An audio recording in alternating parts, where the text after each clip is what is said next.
Welcome everyone!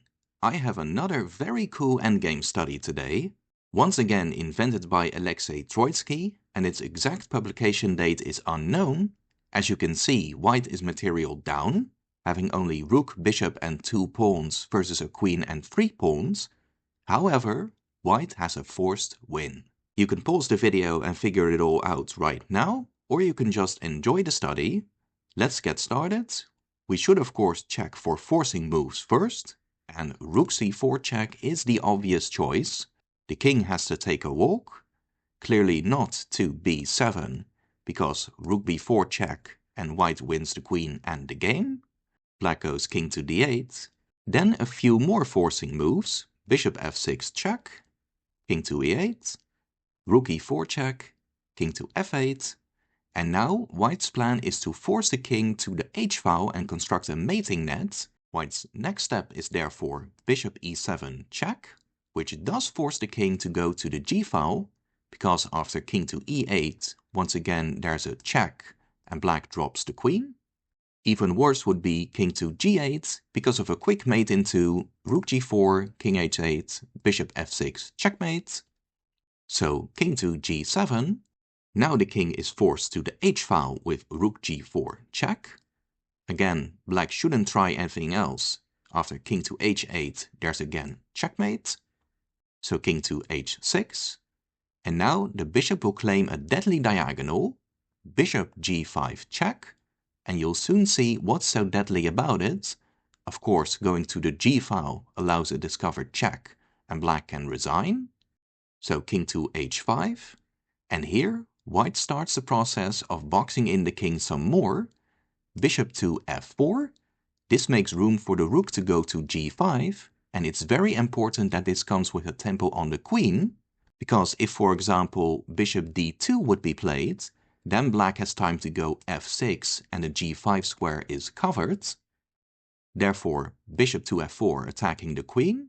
Now the queen has to go to b4, because from b4, white cannot go for discovered checks yet, because the queen will just take the bishop. White does check with the rook first, rook g5 check, king to h6. Now the bishop is hanging, so bishop to c1, but then queen to b1, again ready to take that piece when there's a discovered check, so white's move is forced, rook g1 check protecting the bishop, king to h5, and now white is very pleased to play bishop to e3, because now the black queen cannot attack the bishop anymore, and in fact it's the black queen that's in danger. Obviously the rook attacks the queen now, but that's not all. If the queen would go to b2, then white would go rook g5 check, and after the king move a discovered check and the queen drops, so the entire b-file is off limits. And if the queen tries queen takes pawn, then there's another problem, rook g5 check again, and after the king moves, rook g2 check, and again black drops the queen. The only safe haven for the queen is a2, but now white has time for more important matters like giving checkmate. Rook g5 check is played again, king to h6, and now white goes king to h4, and white's very close to creating a mating net, but here the king is also safe from checks. If white would go, for example, a5, then the king on h3 is vulnerable to a check on e6, and after king g2, queen takes bishop, black would be winning. However, after king to h4, there's no sensible checks anymore, and black's time is just about up. The king has no moves. Pawn moves like f6 result in a mate in 1. Black has nothing better than queen to a3 or queen to e6, it's the same thing, because then the queen is ready to take the bishop after a discovered check. That does mean black will lose the queen for sure though, because after rook g3 check, the king has nowhere to go, and to escape the check, black has to give up the queen, and white has an easy win.